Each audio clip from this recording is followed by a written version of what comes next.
لله الذي يفتح للإنسان أبواب العلم والحكمة فيصرف عنهم أبواب الجهل والشبهات مدارك الشيطان وشبابه. أشهد أن لا إله إلا الله وحده لا شريك له وأشهد أن محمدا عبده ورسوله وصفيه وخليله حتى الأمانة وبلغ الرسالة وكشف بالأمور. اللهم صل على محمد وعلى آله وصحبه أجمعين. أما بعد، أيها الحاضرون المسلمون رحمكم الله، اتقوا الله حق تقاته ولا تموتن إلا وأنتم مسلمون. الله سبحانه وتعالى في كتابه الكريم وأصدق القائلين: أعوذ بالله السميع العليم من الشيطان الرجيم. يا أيها الذين آمنوا اتقوا الله وانظر نفس ما قدمت لغد واتقوا الله إن الله خبير بما تعملون. صدق الله العظيم. Hadirin kaum muslimin sidang jamaah Jumat yang dimuliakan oleh Allah Subhanahu wa taala, bersama-sama kita mengingat nikmat Allah yang masih diberikan kepada kita bersama. Di antara nikmat tersebut adalah di mana kita dalam kondisi beriman, berislam kepada Allah Subhanahu wa taala, dan kita menjalankan perintah Allah dengan mudah, dan juga kita dapat hadir memenuhi undangan Allah, melaksanakan salat di masjid juga dalam keadaan mudah, tanpa ada orang yang mengancam kita atau tanpa ada orang yang membuli kita, bahkan juga menyakiti fisik kita. Ini merupakan satu nikmat Allah yang patut kita syukuri, di mana kita menjalankan Islam dan iman dengan sempurna. Mudah-mudahan kita berdoa kepada Allah sampai akhir hayat kita, sampai kita menghembuskan nafas kita terus diberikan oleh Allah ketenangan dalam menjalankan ibadah kepada Allah Subhanahu wa taala. Salawat bertanggungan salam tidak lupa kita sampaikan kepada Rasul firman Allah sallallahu alaihi wasallam, syafaatnya yang kita harapkan di hari kemudian kelak. Hadirin kaum muslimin rahimakumullah, kita baru saja memasuki daripada awal tahun baru Hijriah, dan juga kita memasuki daripada bulan Muharram sebagai bulan pertama dalam kalender Hijriah. Pada kesempatan yang berbahagia ini, kami ingin menyampaikan yang berkaitan bagaimana daripada Nabi Muhammad SAW yang amat sangat menggantungkan kehidupannya kepada Allah, yang amat sangat menyerahkan dirinya kepada Allah Subhanahu wa taala dalam kondisi susah, dalam kondisi payah, sulit, tetapi beliau luar biasa bagaimana beliau itu menggantungkan dirinya setinggi-tingginya kepada Allah Subhanahu wa taala, bukan kepada yang lainnya. Begitu pula kalau kita melihat di 10 Muharram yang kita kenal dengan peristiwa Allah Subhanahu wa taala selamatkan Nabi Musa daripada kejaran Firaun. Padahal ini Nabi Musa dan pengikutnya sudah dikepung oleh Firaun dan juga pengikutnya, tetapi di sini juga Nabi Musa amat sangat tinggi menggantungkan dirinya kepada Allah Subhanahu wa taala, sehingga Allah Subhanahu wa taala memberikan kemenangan kepada Nabi Musa alaihissalam.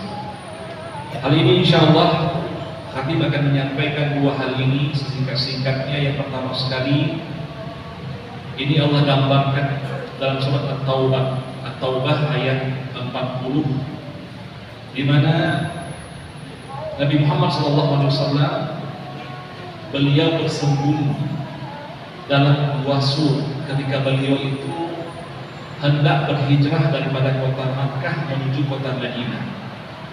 Dalam gua Sur itu Nabi Muhammad SAW ditemani oleh Abu Bakar Siddiq radhiyallahu anhu.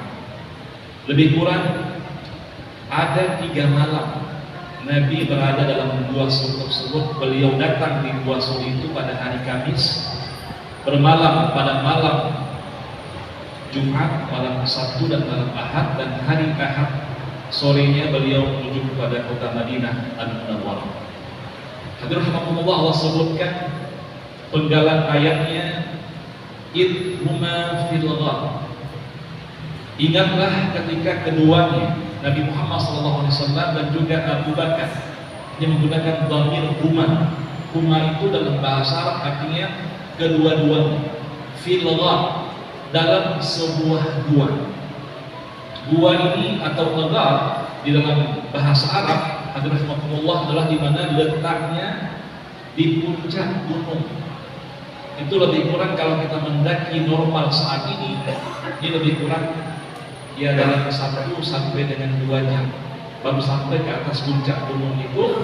Dan di puncak gunung itulah kemudian ada sebuah gua, sebuah lubang yang Nabi masuk ke dalam.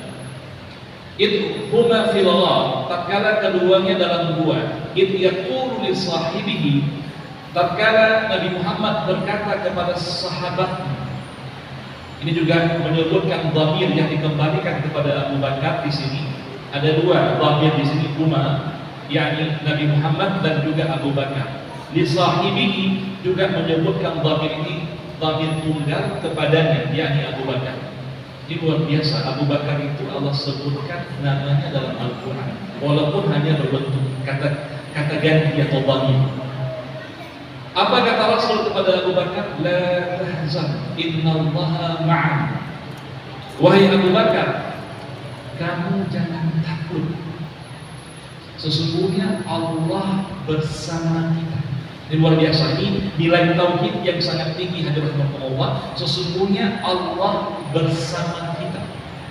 Ini disebut dengan tawakal, di mana seseorang itu menggantungkan dirinya kepada Allah, tidak menggantungkan dirinya kepada makhluk atau sesiapapun atau benda apapun. Dalam kondisi itu sebenarnya Abu Bakar itu beliau ketakutan, sebab Nabi Muhammad SAW, Nabi kita yang mulia itu, beliau diincar akan nyawanya. Dan kalau ada orang yang mendapatkan dalam kondisi hidup-hidup ataupun dalam kondisi tidak lagi bernyawa, maka dihargai dengan 100 ekor unta. Ini Nabi yang kita cintai itu, Alhamdulillah, yang berjuang untuk Islam, yang berjuang untuk kita. Ternyata ini borongan, kita bilang, yang dicari nyawanya itu oleh orang kafir Quraisy. Abu Bakar dia khawatir kalau seandainya orang-orang kafir Quraisy itu menemukan mereka dalam gua ini. Dalam hadis disebutkan kekhawatiran Abu Bakar ketika Abu Bakar melihat ke atas gua itu, mereka melihat telapak kaki ataupun kaki daripada orang kafir Quraisy. Kata Abu Bakar, kalau seandainya mereka melihat ke bawah sedikit saja, maka mereka akan melihat kaki. Tetapi di sini Nabi Muhammad SAW amat sangat luar biasa, di mana sangat bergantung kepada Allah, sehingga Allah menjaganya, Allah memeliharanya dalam gua tersebut. Lalu Allah katakan, fa'anzalallahu sakinatu alaihi, maka Allah turunkan ketenangan kepada Abu Bakar, sehingga jiwa Abu Bakar ini ketika kata Rasul la tahzan, jangan takut, maka akhirnya Abu Bakar menjadi lega dan menjadi beliau itu tenang jiwanya. Wa ayyadnahu bijunudin lam tarau, dan lalu kemudian kami persiapkan kepadanya, pada mereka berdua ini, dengan tentara atau malaikat yang mereka tidak lihat akan. Di sini menunjukkan atas bantuan Allah Subhanahu wa taala. Dan akhirnya Nabi Muhammad SAW berhasil dalam gua tersebut untuk keluar, dan beliau akhirnya menuju kota Madinah dan sampai ke kota Madinah.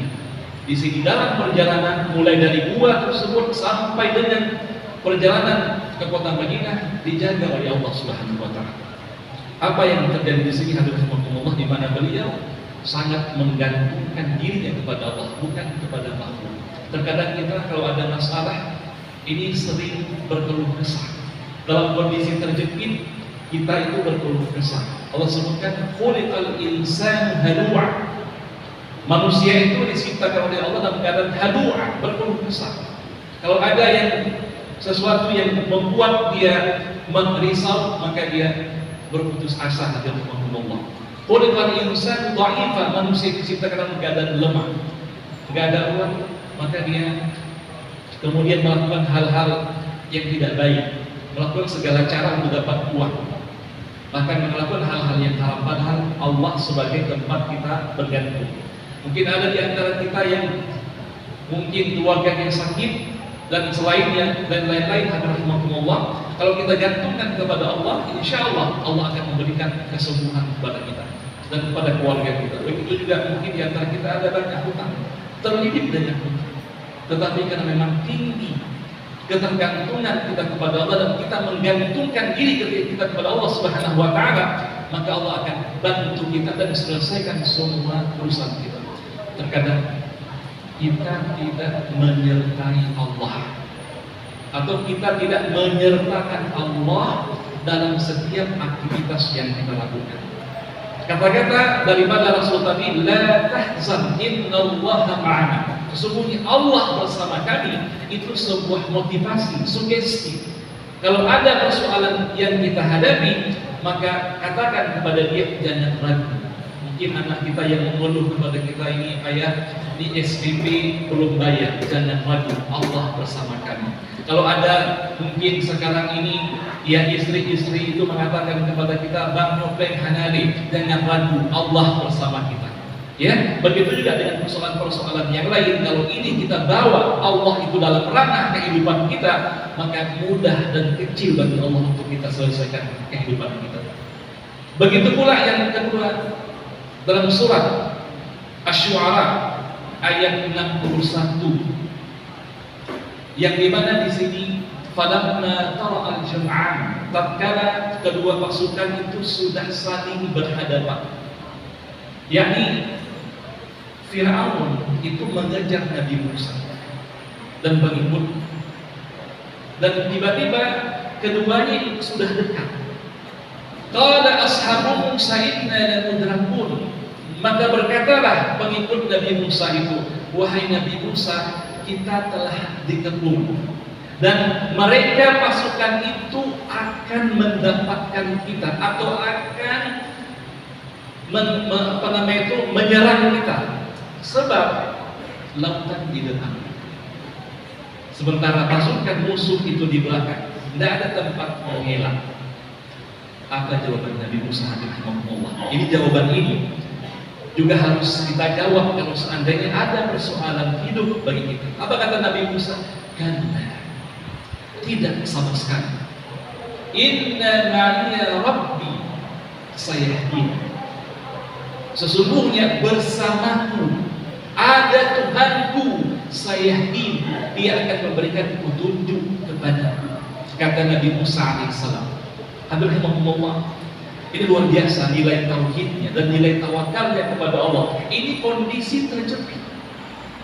Udah musuh itu di depan mata, di depan lautan. Kalau dalam kacamata manusia biasa, ini tidak ada tempat mengelak, tidak ada tempat untuk kita berlindung. Tetapi perlindungan itu sesungguhnya oleh Allah Subhanahu wa taala. Maka Nabi Musa mengatakan apa? Inna ma'ya. Nah, itu luar biasa. Sesungguhnya bersamaku Rabbi, ada Tuhan sayahdin, dia akan berikan petunjuk kepada Tuhan ini. Ini kondisi yang sangat-sangat mendesak, hadirin sempit, darurat dalam persoalan hidup. Kadang kita hari itu mau ada bayar tunggang, apa namanya itu, tunggakan macam mau belanja juga. Hari itu mau bayar belanja istri, minta belanja SPP anak juga kita harus bayar, ya, dan macam-macam yang kita hadapi. Ini sudah terjepit kondisinya, orang tua sakit, rumah sakit dan lain sebagainya. Kita nggak ada uang, berhubung. Apa yang kita andalkan hari itu, berhubung? Yang kita andalkan adalah kata-kata inna na'ya Rabbi, sesungguhnya bersamaku ada Tuhan. Dalam hidup ini banyak orang dia sudah susah lalu tidak membawa Allah dalam kesusahannya, sehingga Allah tidak memudahkan urusan, sehingga sholat pun dia tinggalkan, ya kan, ibadah dan doa pun dia tinggalkan, zikir pun dia tinggalkan. Ini akan bertambah susah kehidupan hadirin Allah. Apa kata Allah kepada Nabi Musa alaihissalam? Fadrib bi'asaka al-bahra fanfalaka makana kulli firqin kattaudil 'azim. Wahai Musa, pukulkan tongkatmu itu ke laut. Maka Nabi Musa memukulkan tongkatnya ke laut, kemudian setiap daripada pecahan ombak tersebut, hadirahmatullah, ini menjadi seperti gunung. Dan kemudian Nabi Musa dan pengikutnya, Allah sebutkan fa'anjayna Musa wa man ma'ahu ajma'in, dan kami selamatkan Nabi Musa dan orang-orang yang bersamanya keseluruhannya, wa akhrajnal akharin, lalu kami tenggelamkan yang lain. Ini hadirahmatullah, dalam kondisi sempit ini ya Allah merintahkan kepada Nabi Musa untuk pukul tongkat. Ini juga menjadi pelajaran buat kita. Kenapa Allah itu nggak langsung suruh, misalnya langsung belah lautan itu? Kenapa nggak dibelah lautan itu langsung oleh Allah? Bisa saja. Tetapi Allah suruh katakan belah lautan itu, kumpul tongkatmu ke laut. Ini bagian daripada al-akhdhu bil asbab. Dalam setiap sesuatu kita harus melakukan sebab-sebab yang dapat menyukseskan apa yang menjadi tujuan kita hadirahmatullah. Jangan nanti ada orang mengatakan saya nggak usah bekerja, di rumah saja, kan Allah juga mendatangkan rezeki kepada saya. Jangan hadirahmatullah, bahwa tawakal itu menggantungkan diri kepada Allah. Ya, kita juga harus mengupayakan, kita juga harus berusaha. Nabi Muhammad, beliau Allah luluskan dan Allah sukseskan dalam gua itu karena beliau bersembunyi dalam gua tersebut. Tentu ini sebuah strategi dan usaha yang beliau lakukan. Nabi Musa, beliau agar selamat dipukul oleh beliau tongkat tersebut ke laut, sehingga beliau menjadi orang-orang yang selamat. Oleh karena itu, pelajaran daripada dua kisah ini adalah yang pertama, mari kita gantungkan diri kita kepada Allah Subhanahu wa taala dengan kita menyerahkan diri kita sepenuhnya kepada Allah. Wa may yatawakkal 'ala Allah fa huwa hasbuh. Barang siapa yang menyerahkan dirinya kepada Allah, bertawakal kepada Allah, dan dia menyertai Allah atau membawa Allah dalam setiap sendi-sendi kehidupannya, maka Allah akan mencukupkan daripada kehidupannya, Allah akan memberikan daripada pertolongan kepadanya. Yang kedua, hadirahmatullah, juga kita tidak berpangku tangan, kita serahkan diri kita kepada Allah, namun kita juga harus berusaha, berupaya dalam rangka kita sebagai manusia untuk menjalankan daripada tugas-tugas kita dalam kehidupan dunia ini, apakah kita bekerja dan lain-lain sebagainya, sehingga ini juga bagian daripada tawakal kepada Allah Subhanahu wa taala. Mungkin ini yang dapat kami sampaikan. Mudah-mudahan dua kisah yang sangat luar biasa ini dapat menjadi inspirasi buat kita bersama, dan dapat kita ambil istifadah dan hikmahnya, agar kita dalam kehidupan ini ya membawa Allah bersama kita, dan kita terus menyerahkan diri kita kepada Allah Subhanahu wa taala. Demikian yang dapat kami sampaikan. Kalau ada yang kurang, kami mohon maaf. Barakallahu lakum fil Qur'anil 'azim wa nafa'ani bima fihi minal ayati wa dzikril hakim wa taqabbala minni wa minkum tilawatahu innahu wal ghafurur rahim.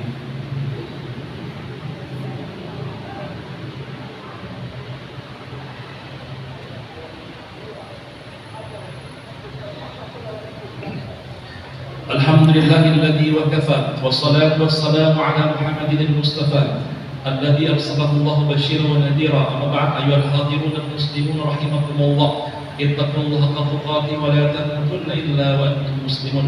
Wallahu subhanahu wa ta'ala fi kitabihil karim, a'udzu billahi as-sami'il 'alim minasy syaithanir rajim, wasari'u ila maghfiratin min rabbikum wa jannatin 'arduha as-samawati wal ardh وَإِذَّةٌ لِلْمُتَّقِينَ وَاعْلَمُوا أَنَّ اللَّهَ صَلَّى عَلَى النَّبِيِّ الْكَرِيمِ وَلَمْ يَزَلْ قَائِلًا إِنَّ اللَّهَ وَمَلَائِكَتَهُ يُصَلُّونَ عَلَى النَّبِيِّ يَا أَيُّهَا الَّذِينَ آمَنُوا صَلُّوا عَلَيْهِ وَسَلِّمُوا تَسْلِيمًا اللهم اغفر للمسلمين والمسلمات والمؤمنين والمؤمنات الأحياء والأموات برحمتك يا أرحم الراحمين والحمد لله رب العالمين. عباد الله إن الله يأمركم بالعدل والإحسان وإيتاء ذي القربى وينهى عن الفحشاء والمنكر والبغي يعظكم لعلكم تذكرون.